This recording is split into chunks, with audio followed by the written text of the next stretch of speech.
right, guys, so today we're going to be talking about Facebook automation, why it's more than likely right for you, and what you can expect from it. So let's go ahead, let's break it down, because I feel that there's a lot of misconceptions around Facebook automation. Some people are talking about it, some people are not talking about it, some people are saying some half-truths about it, some people are saying a bunch of lies about it. So we're just going to break it all down, make it easy for everybody to understand. Let's go. What's up, guys? This is 𝗦𝗡𝗥𝗘𝗦, and you have reached the Roughneck's Ecom channel.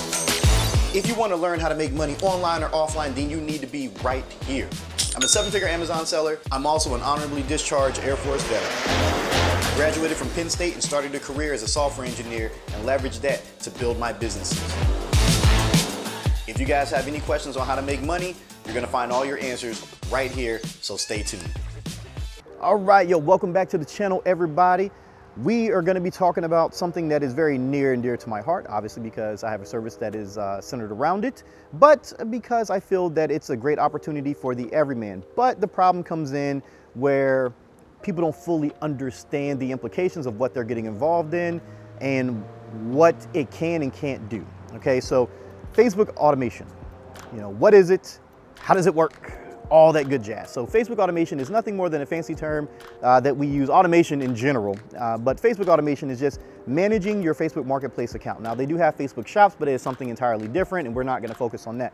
Facebook Marketplace is kind of the new Craigslist of sorts, but the difference is you can input shipping information, whereas with Craigslist you could not. And I feel like Facebook Marketplace is also going to overtake eBay in a little while. Now, it's not happening just yet, but I feel that Facebook Marketplace has a lot going for it where it can and will eventually usurp eBay as kind of like the flea market of the industry. Okay, so some people don't like that, but I feel that it's going to be very, very big in the future. What can it do for you? Well, when it comes to Facebook automation, the whole purpose of automation, someone investing in a service, is to generate some form of passive income. Okay, passive income is the key to you guys unlocking your financial future, and anyone who disagrees is fucking stupid. I'm just going to be honest with you. If you're not investing in some form of passive income, doesn't matter what it is, crypto, automation, rental properties, IRAs, mutual funds, it doesn't matter. You need some form of passive income or else you're going to be screwed. We'll break down the numbers on why you're going to be screwed in this video towards the end, because it's very, very important that we do so. So yes, now when it comes to the passive income that can be generated from Facebook Marketplace, generally you're looking at around $1,000 to $3,000. Now, it's not near as much as Amazon, okay? It's not. It can't be. And we're actually about to talk about it in this segment right here, so you guys do not get confused. Let's go.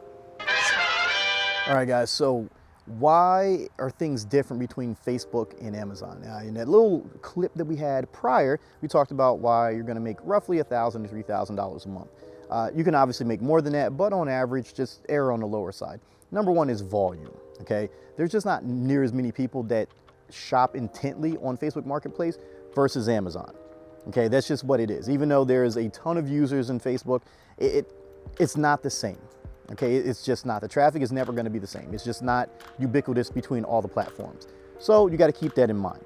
All right. Also, the margins are higher because of this. Since there's fewer people to compare prices, you don't have to worry about losing that money. So when it comes to the buy box with Amazon, the way that most people get the buy box is generally they drive the price down. So your margins get driven down. Well, with Facebook Marketplace, that's not the case. Okay, you don't have to worry about, competing, more often than not. Now, there are some sellers who are going to be selling some of the same things that you are, but, we adjust prices accordingly and so on. But generally, the margins are going to be much, much higher, 15 to 30%, if not more than that in a lot of cases. So keep that in mind. But since the volume's lower, your net profit at the end of the month is also going to be lower as far as, the actual growth of the store. And unfortunately, that's just what it is. There's really not much that can be done about it. You can have all the listings in the world, but if the volume isn't there, people purchasing, it just doesn't make a difference, okay? So don't let these guys fool you talking about, oh, you're gonna do $10,000, $20,000, $30,000 net profit with Facebook. It's just simply not true half the time, okay? It's really not, okay? Now, in some cases, it does happen. but that is a very rare case. It's not something that's going to be consistent month to month, just because, like I said before, the volume is much lower. Okay, so for the average person who's just looking to make a little bit of extra money, Facebook Marketplace is going to be just right for you. And I know people are like, oh, but you know, if I'm investing in something, I want to make way more money. Like if it's $15,000, like I should be making like 30 grand every month.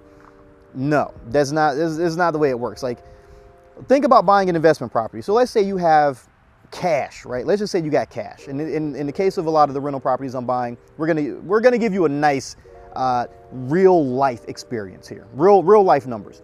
So I buy my properties from anywhere between $45,000 to $60,000. Some of them are already rented out, some of them need renovation. So let's say I buy it at $45,000, I spend $15,000 renovating one of my properties. You guys are actually going to see the end result of the 2 properties that I have out in Reading. Well, I have more properties than that, but the 2 properties I showed on the channel. So let's say $60,000, right? Now with that $60,000, I'm all in. I'm making around $1,000 a month in rent. Okay, now after the management company takes their fee and all that stuff, you know, I'm left with a little bit less than that. Okay, I am left with around $900 and something. All right, so $900 and something, and that's off of $60,000.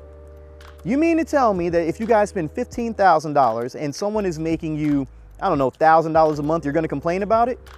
I think we have a problem there, because you are essentially killing the market. Okay, the stock market, if you put your money into a mutual fund, you're going to make maybe $1,500, you know, that year. But imagine you're doing that every month. You are killing the market. And if you're complaining about that, you need to seriously reevaluate why you're investing in anything in the first place, because investing isn't really a get rich quick scheme. It's more or less a get wealthy over time thing, or make money in an investment and then use that money to get involved in another investment. Case in point, you know, my automation stores, my automated stores, my personal stores, you know, for my, you know, my team, because I don't have to run my own stores anymore because I have employees, so we're good. You know, I use that money to buy rental properties. You know, I use that money to invest in crypto. I use that money to invest in a number of things.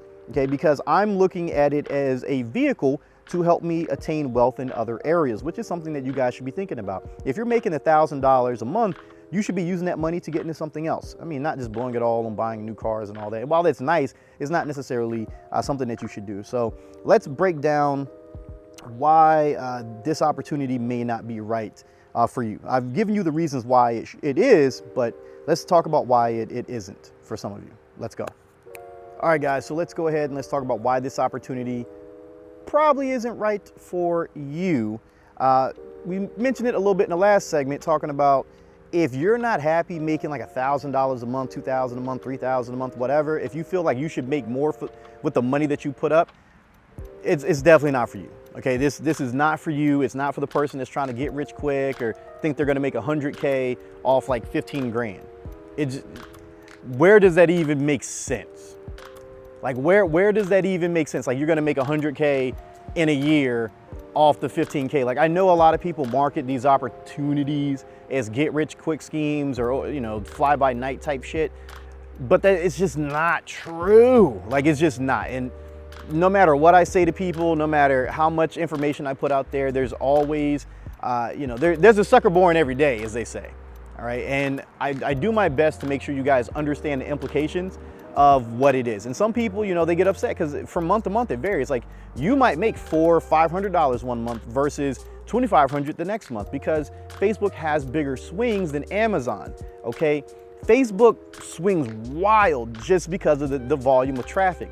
There might be more people on Facebook at a certain point during the month versus, you know, Amazon or so, but Amazon is pretty consistent. You know, if you get the buy box percentage of the time, like let's say you get the buy box 4% of the time for your listings, you're pretty much going to do the same amount of money month over month. With Facebook, that's not necessarily going to be the case because of the volume, because the swings are so wild at times, right? You might have thousands of people viewing your listings one month and then hundreds of people viewing your listings the next month, and that's why the money drops. Okay, if you're not okay with that, if you're not okay with making $400 or $500, then no, it's not for you. Okay, it's for people like me who can see the bigger picture and be like, okay, any money I'm making and not having to work for it is good money, period. you know, if you're of the camp where you need to make all the money right now, or you have a big expense coming, or you want to go out and buy a 911 Turbo S and use that money to use the money you're making from automation to fund that, is probably not for you. You know, automation, especially Facebook automation, is really for the everyman who's like, okay, I want to make a little bit more passive income. You know, it can help me pay my bills, lower my mortgage, you know, maybe pay off their car faster, maybe pay for their kids' braces, pay for things that are necessary, or use that money to invest in maybe crypto when Bitcoin comes down, because it's way up right now. If you buy Bitcoin right now, like, you're an idiot. Wait until it comes down. Never buy anything at an all-time high, by the way. So, you know, that's why it may not be right for you. Now, I do believe that Facebook is a good place for almost everybody. You know, even if you only make $500 a month, that's still $500 more than what you made, okay? And if you guys look at it from my perspective, like my rental properties, if I really just sat on it, now I invested in rental properties for a number of reasons, you know, tax benefits and the ability to borrow against said properties and all this stuff. But if you look at it, and let's just say I spend $60,000 and I'm making $1,000 a month. Let's just say free and clear every month, $1,000 is after paying for the taxes and everything else, just $1,000. It would take me 5 years to recoup that money. 5 years, and I'm okay with that. I am okay with spending that money because I know that it's coming back to me. It's generating money in my sleep. Whereas, you know, if you guys are like, oh my God, you know, I'm only making like $500 a month, it would still only take you 3 years to recoup your money. Think about that for a second. I'm pretty much set with my rental income. I can't necessarily raise it to $1,500. I guess I could, but I would lose those tenants because they can't afford that. Whereas you might make $500 one month, but next month is $1,000. And the next month is $1,500 and then back down to $500. So you guys have to look at those swings as beneficial as well. You know, with me, I can't necessarily do that with my rental properties. Okay, but for me, it's for different purposes, and I'm buying a bunch of rental properties because there's something that I'm gonna do that most people wouldn't really do with them, and it's for whatever. Like we'll talk about that in a future video. This isn't the one for it. So hopefully you guys have found that informative. Make sure you guys like this video, thumbs up, all that good jazz, comment, ask your questions. If you guys have questions, please ask. Don't be ignorant. Keep your mouths closed and then go off and do something stupid and come to me a year later like, oh bro, like, can you help me out? Because at that point, I don't care that you got scammed by somebody else. I really don't. I'm be honest with you. Like, if you come hit me up and we're talking and then you go off and you go get scammed by somebody else and you come back to me like a year later, bro, can you help me? I'm not gonna tell you to go suck a fart out my butt, but that's what I'm gonna be thinking.